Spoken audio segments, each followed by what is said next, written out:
Atos capítulo 1, versículo 7. Respondeu-lhes Jesus: não vos compete conhecer tempos ou épocas que o Pai reservou para a sua exclusiva autoridade, mas recebereis poder ao descer sobre vós o Espírito Santo, e sereis minhas testemunhas, tanto em Jerusalém como em toda a Judéia e Samaria e até os confins da terra. Ditas as palavras, foi Jesus elevado às alturas à vista deles, e uma nuvem o encobriu dos seus olhos. Eu cresci num ambiente evangélico, e quando eu olho ao longo desses anos e décadas, eu posso ver claramente tantas tentativas nossas humanas de precisar o ano ou o tempo em que o Senhor voltaria. Me recordo que 96 era um ano que muitos falavam que alguma coisa importante aconteceria.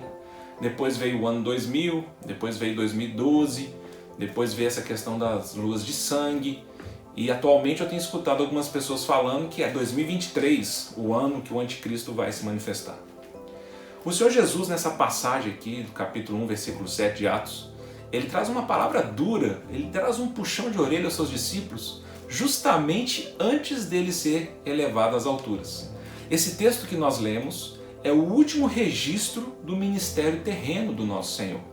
E o Senhor termina como esse ministério? Ou como que o Espírito Santo, através de Lucas, registra isso? Quais são as últimas palavras do Senhor?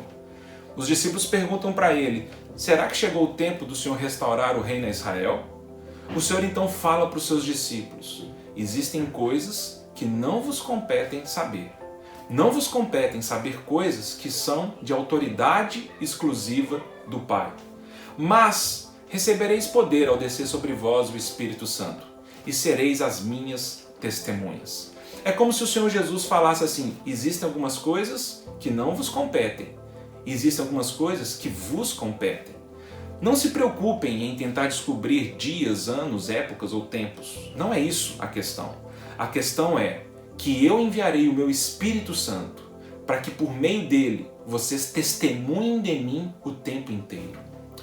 Eu acho lindo e eu acho que é uma fidelidade muito grande do Senhor termos o livro de Apocalipse. Porque o livro de Apocalipse começa no versículo 1 do capítulo 1 dizendo que é uma revelação de Jesus Cristo que Deus lhe deu para que ele mostrasse e revelasse aos seus servos as coisas que em breve devem acontecer. E no final do livro, o Senhor Jesus testifica isso, no capítulo 22, versículo 16. Eu, Jesus, enviei o meu anjo para vos testificar e testificar essas coisas às igrejas. Olha que interessante, Apocalipse é um livro de testemunho não para o incrédulo. Apocalipse é um livro de testemunho para os servos de Cristo, para a igreja.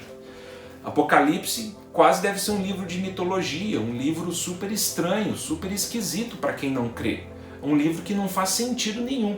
Mas para nós, servos do Senhor Jesus, para nós igreja, que esperamos o cumprimento da promessa, Apocalipse testemunha do Senhor Jesus.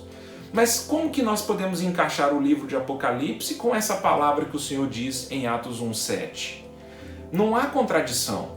Não é que o Senhor agora está nos dando um monte de alegorias e figuras para que a gente então quase que misteriosamente descobramos e falamos: eureka, eu sei o ano que o Senhor vai voltar. Não é isso o livro de Apocalipse. O testemunho do livro de Apocalipse é para deixar para a igreja muito clara, para a igreja ter muita clareza da supremacia, da vitória do Cordeiro de Deus. O Senhor Jesus já venceu o mundo e ele um dia virá a essa terra e assumirá o seu lugar de direito sobre as nações. O Senhor Jesus reinará nessa terra. O Senhor Jesus assumirá o seu lugar nessa terra. A questão que Apocalipse nos mostra claramente é que terão dores e terão processos de disciplina nessa terra, porque é uma terra em rebelião ao Senhor.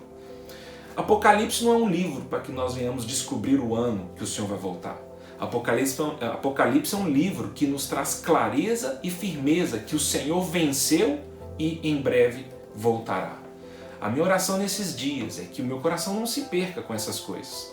De pouco me valerá saber se o Senhor voltará em 2060, em 2030 ou 2025, se o meu coração não for dele.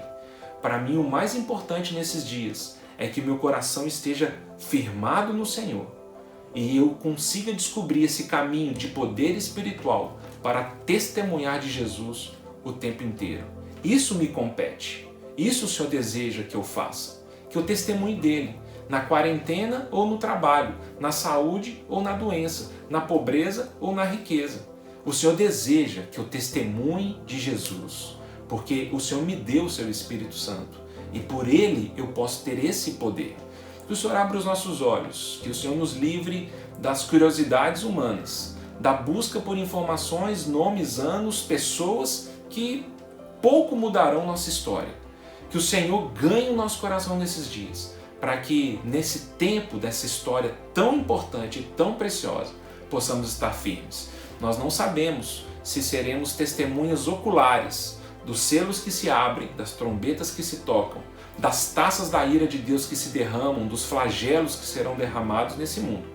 Eu não sei se serei testemunha ou não, mas uma coisa eu sei, que o Senhor deseja que eu seja empoderado pelo seu Espírito para sempre testemunhar de Jesus. Apocalipse 22, 20. Aquele que dá testemunho dessas coisas diz: certamente venho sem demora. Amém. Vem, Senhor Jesus.